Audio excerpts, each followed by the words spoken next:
कब fair value gap से entry लेना है और कब ऑर्डर ब्लॉक से एंट्री लेना है, ये काफी ज्यादा कंफ्यूजन होता है किसी भी बिगनर ट्रेडर के लिए। क्योंकि कई बार क्या होता है कि अगर आप फेयर वैल्यू गैप से एंट्री ले रहे हो तो प्राइस एक और डिप मारता है और आपके स्टॉप लॉस हिट करने के बाद ऑर्डर ब्लॉक से बाउंस होता है और मोमेंटम को अपने कंटिन्यू करता है। कई बार क्या होता है कि आप ऑर्डर ब्लॉक का वेट करते रह जाते हैं और प्राइस जो है फेयर वैल्यू गैप से ही बाउंस होकर अपने मोमेंटम को कंटिन्यू कर देता है। ऐसे में क्या होता है कि आपका ट्रेड जो है मिस हो जाता है या फिर आप कोई भी इंपल्सिव एंट्री कर लेते हो जिसमें आपके आरआर रेशियो फेवरेबल नहीं मिलते या फिर आपका स्टॉप लॉस हिट हो जाता है। तो ये चीज डिसाइड करने से पहले आपको सबसे पहले ये देखना होगा कि कैंडल का स्ट्रक्चर किस तरीके से फॉर्म हुआ है, जब प्राइस इंपल्सिव मूव किया है अपने ट्रेंड के डायरेक्शन में और जब करेक्टिव मूव किया है अपने ट्रेंड के रिट्रेसमेंट में। जब ये दो चीजें आप क्लियर कर लोगे कि कैंडल का स्ट्रक्चर किस तरीके से फॉर्म हुआ, उसके बाद आप ये चीज आप इजिली डिसाइड कर लोगे कि आपको फेयर वैल्यू गैप यूज करना है एंट्री के लिए या फिर आपको ऑर्डर ब्लॉक यूज करना है एंट्री के लिए। तो यहाँ पे कुछ एग्जांपल्स हैं जिसमें हम लोग देखेंगे कि कब फेयर वैल्यू गैप यूज करना है और क्यों यूज करना है और कब ऑर्डर ब्लॉक यूज करना है और क्यों यूज करना है। तो यहाँ पे क्या है कि ऑर्डर ब्लॉक कब यूज करना है इसके बारे में हम लोग कुछ एग्जांपल देख लेते हैं। जैसे कि यहाँ पे स्विंग हाई था,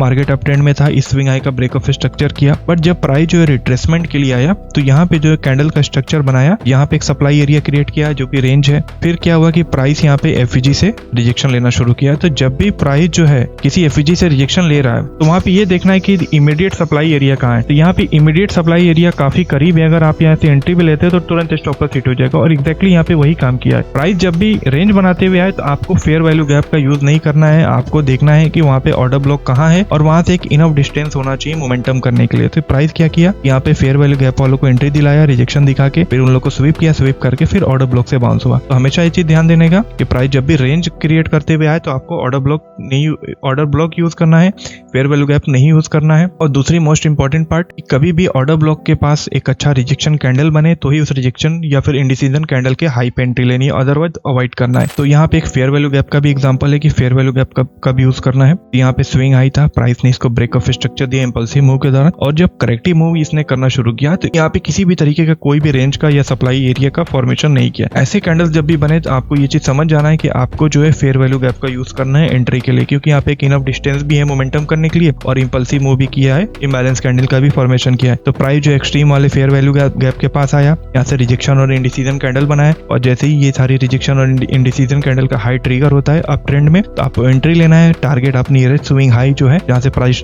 करेक्शन स्टार्ट किया वहां तक आप रख सकते हो।